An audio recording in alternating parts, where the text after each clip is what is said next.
inferior. Kemudian ada anulus lateral. Ingat ini dari imitasi, jadi tidak persis sama dengan yang ori. Kalau yang original itu yang namanya foramen nutritionnya ada, yang namanya kristal apa namanya tuberositas deltoide itu ada tentang apa. Tapi ini imitasi, jadi paling tidak menghampiri lagi ya, kita kira-kira 90% ya. Oke. Anulus superior, anulus inferior, anulus lateralis. Ini ada anulus acromialis. Kemudian yang ini namanya spina scapula. Lengkapnya spina scapula ya tulisannya, ya. Yang paling menonjol di dalam belikat itu nah, itu namanya spina scapula, ya. Kemudian ini namanya margo. Margo itu artinya pinggir. Ini margo medial atau nama lainnya margo vertebralis.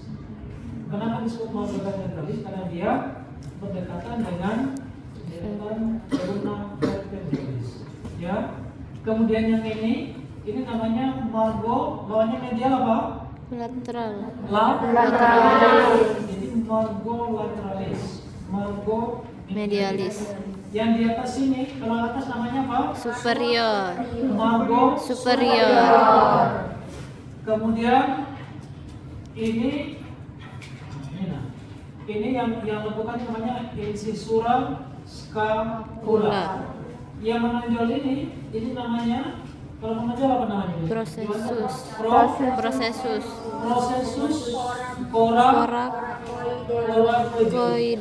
Ini loh barangnya. Prosesus coracoideus. Tulisannya coracoideus. Ya. Nah. Sampai sini paham kira-kira? Coracoideus. Coracoideus. Ini sangat penting karena nanti ada ligamen, ada otot yang melekatnya di sini, sehingga nama itu pasti disertai dengan kata-kata coraco. Ya, misalnya ada ligamen pengikat sendi. Ada ligamen namanya ligamento coraco-humeral. Saya ulangi, ligamento coraco-humeral. Artinya ligamen itu membentang dari prosesus coracoideus ke humerus. Jadi nama alat ini itu mudah, sesuai dengan letaknya. Ligamento coraco-humeral sudah pasti dari prosesus coracoideus membentang ke humerus. Ya. Ada sendi namanya sternoclavicular, artinya hubungan antara osternum dan clavicular. Ini barangnya. Ada sendi namanya acromioclavicular. Ini kan acromion, ya. Ini clavicula, namanya acromioarticulatio acromioclavicular, artinya hubungan antara acromion dan clavicula. Bahasa Inggrisnya acromioclavicular joint, disingkat ACJ, acromioclavicular joint. Atau kalau bahasa Latinnya articulatio acromioclavicular. Kalau ini articulatio sternoclavicular. Itu bahasa Latin ya. Bahasa Inggrisnya sternoclavicular joint. Jangan lupa tulisan J-nya pakai T, ya. Artinya kerjasama. Ya. Nah, kemudian lihat ini. Ini kenapa disebut dengan nama lain daripada shoulder joint itu adalah articulatio glenohumeral, karena merupakan hubungan antara caput humeri dan capitas glenoidalis. Maka namanya adalah articulatio glenohumeral. Bahasa Inggrisnya shoulder joint. Bahasa Indonesianya sendi bahu. Berapa bahasanya? 3 kan? English, Indonesia, Latin. Ya. Kemudian apa namanya? Ini tadi adalah bagian daripada scapula. Ini namanya spina scapula. Kemudian yang di bawahnya ini, yang lekukan yang lewat yang luas ini namanya fossa. Karena letaknya di bawah spina scapula, maka namanya fossa infraspinata. Infra itu dari kata inferior, artinya di bawah. Yang di atasnya, lekukan di atas spina scapula namanya Fossa supraspinata. Jadi gimana sulitnya pelajaran anatomi? Enak kan? Enak, apa banget, ya kan? Nah, kalau baca teorinya ribet mungkin. Tapi kalau kata kuncinya Anda sudah paham, saya yakin kamu nanti malah bercita-cita jadi dosen anatomi. Amin. Nanti kan Fitri, ya. Kita lanjut ya. Nah, jadi untuk scapula bagian-bagian saya ulang sekali lagi.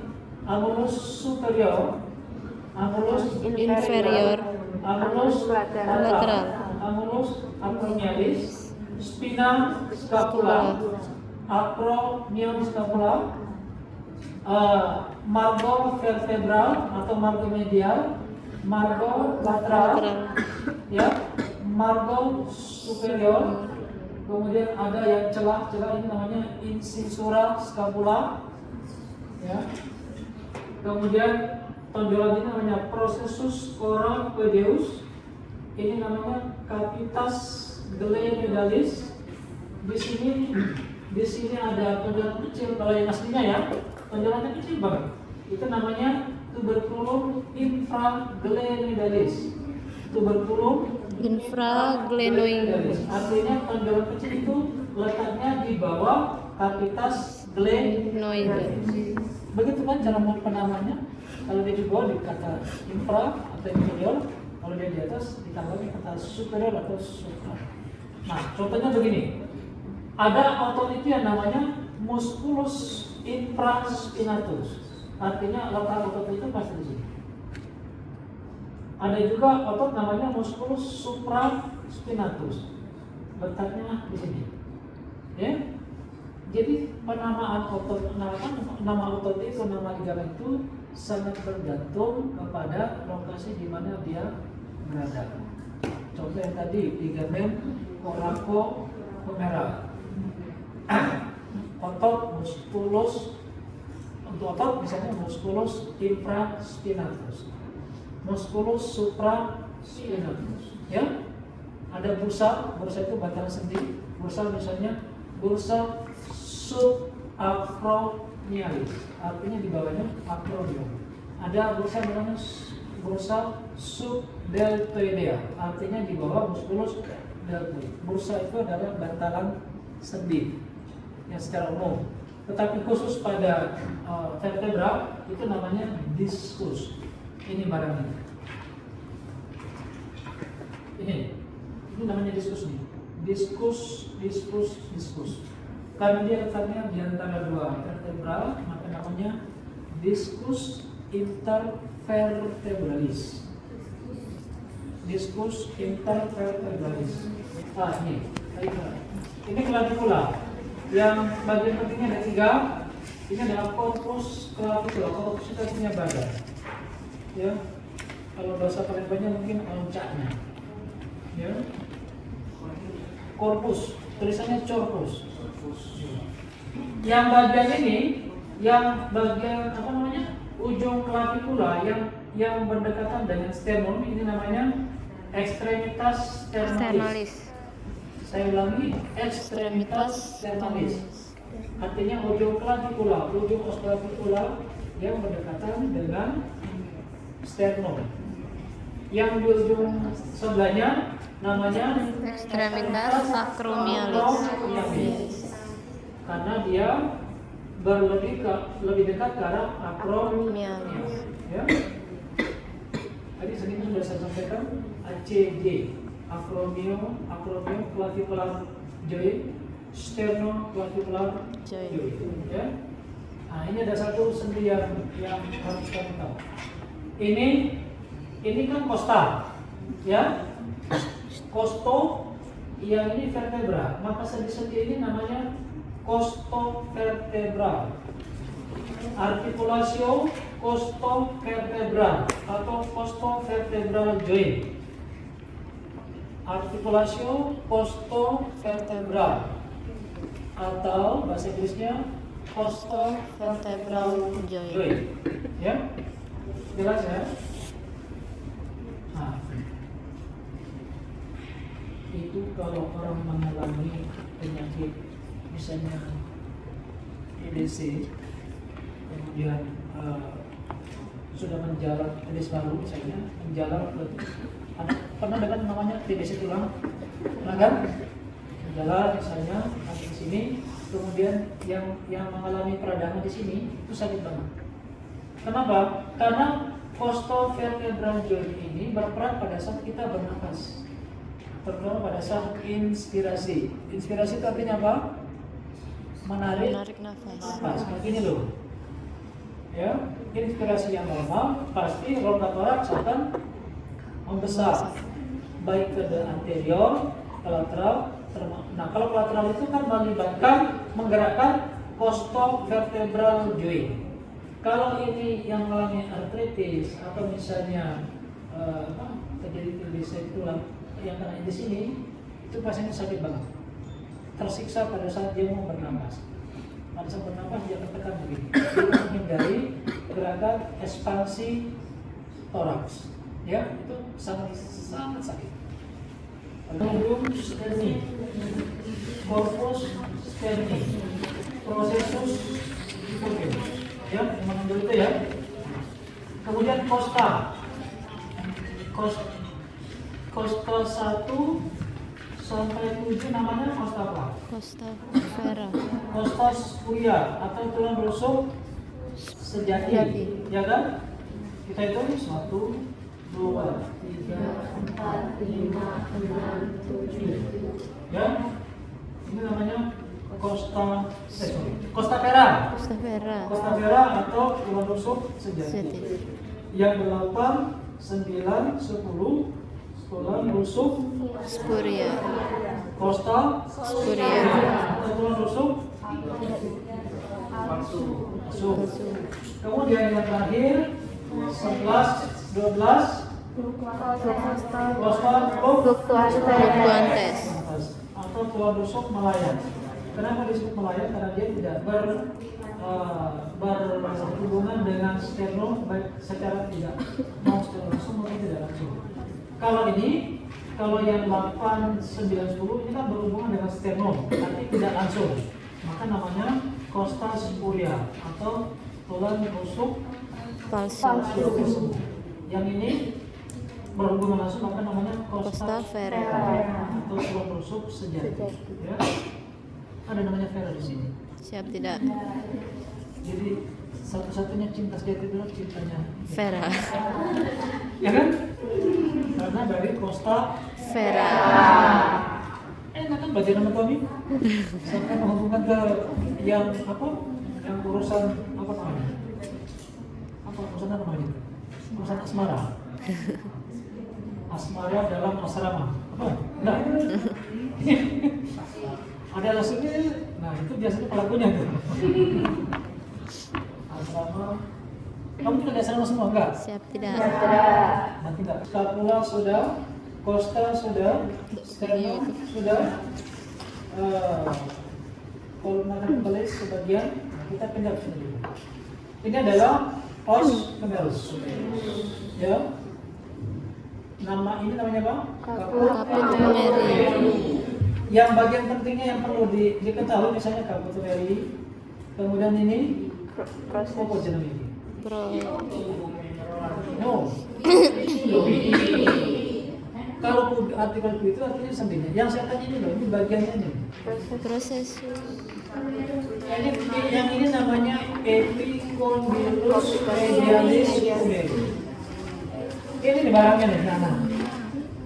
Yang ini ya, yang sering nyatu ini. Ini namanya epicondylus medialis femeri. Aslinya yang ini. Ya, yang sering nyatu itu. Kemudian yang keluarnya namanya epicondylus lateralis. Ya. Kemudian ini ada yang apa namanya? Yang tonjolannya namanya tuberculum mayor atau maius kumeri. Tuberculum minus atau minor, ya. Di sini ada celahnya kan? Ini namanya sulcus.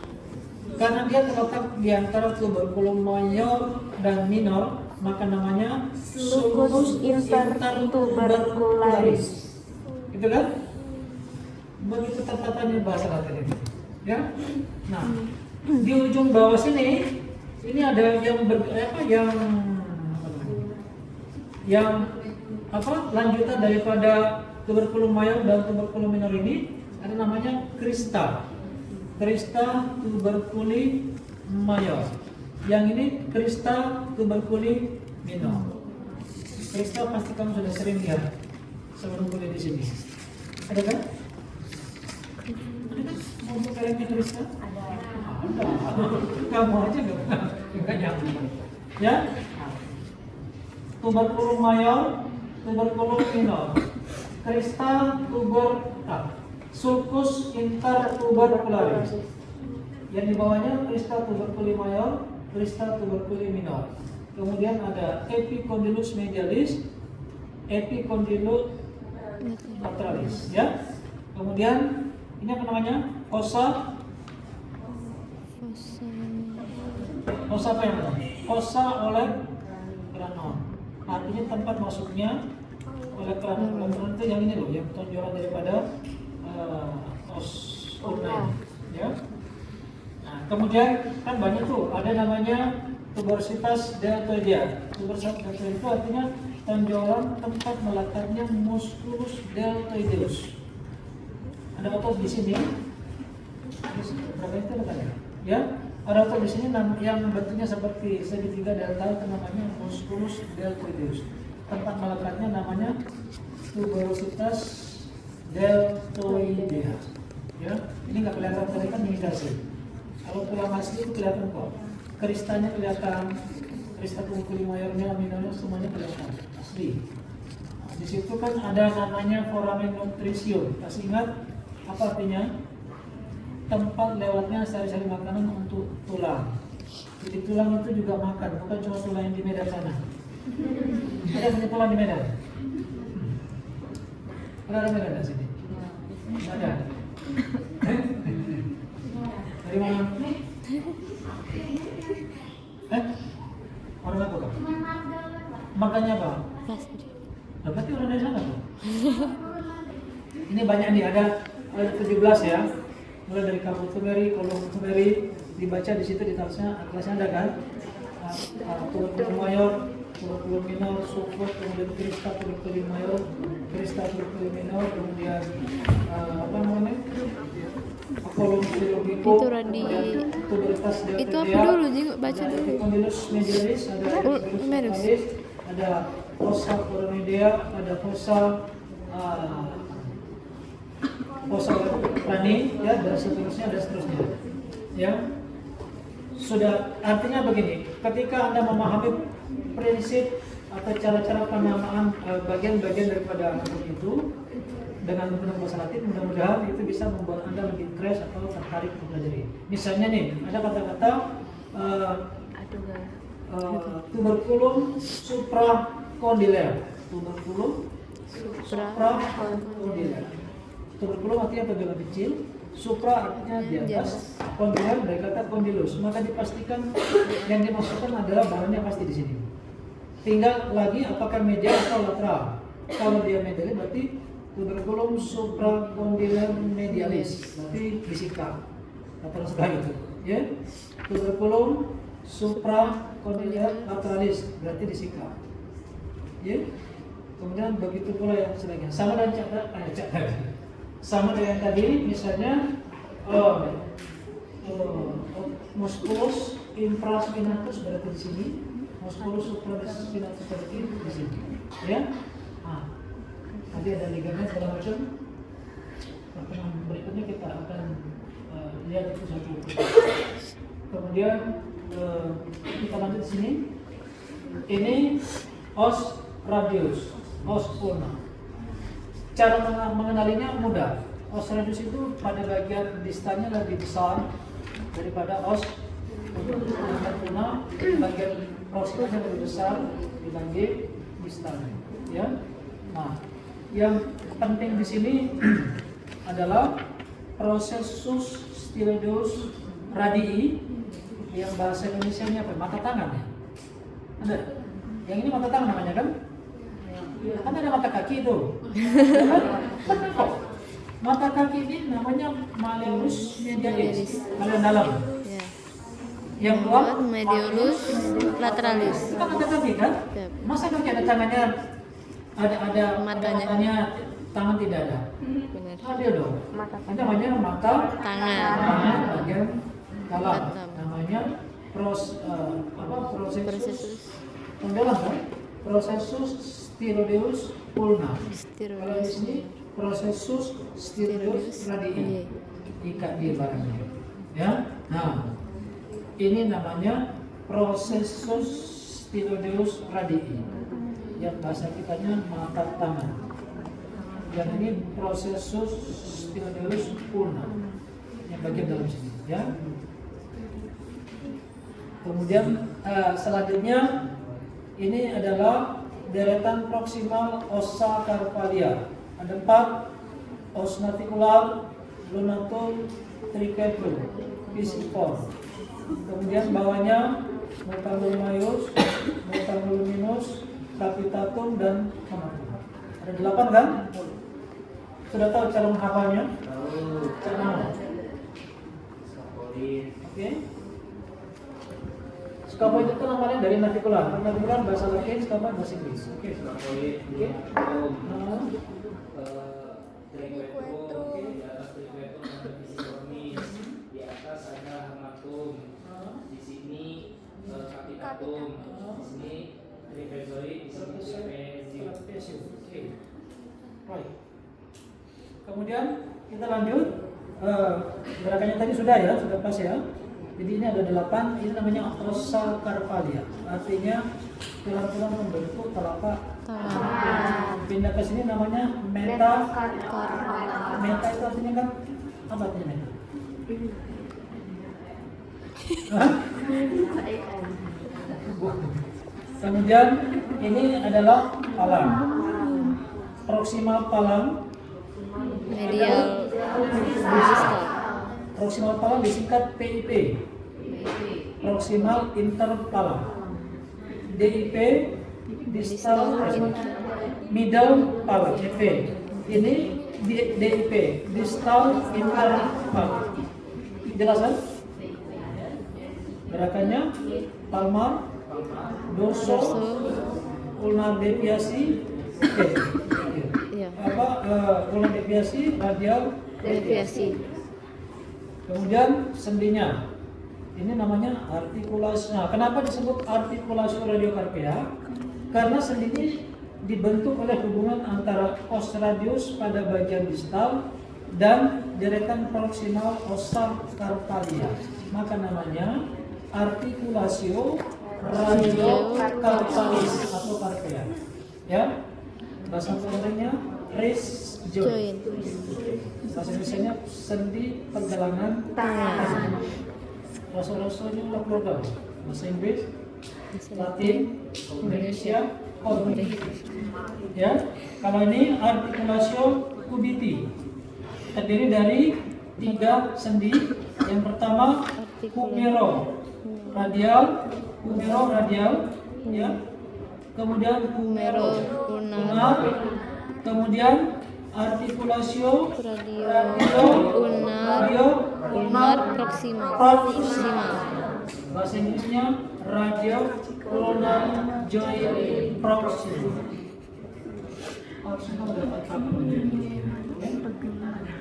Ada pertanyaan dari sini sampai sini? Butet? Butet itu panggilan saya untuk perempuan di Medan. Iya kan? Kalau orang Palembang panggilannya apa? Apa?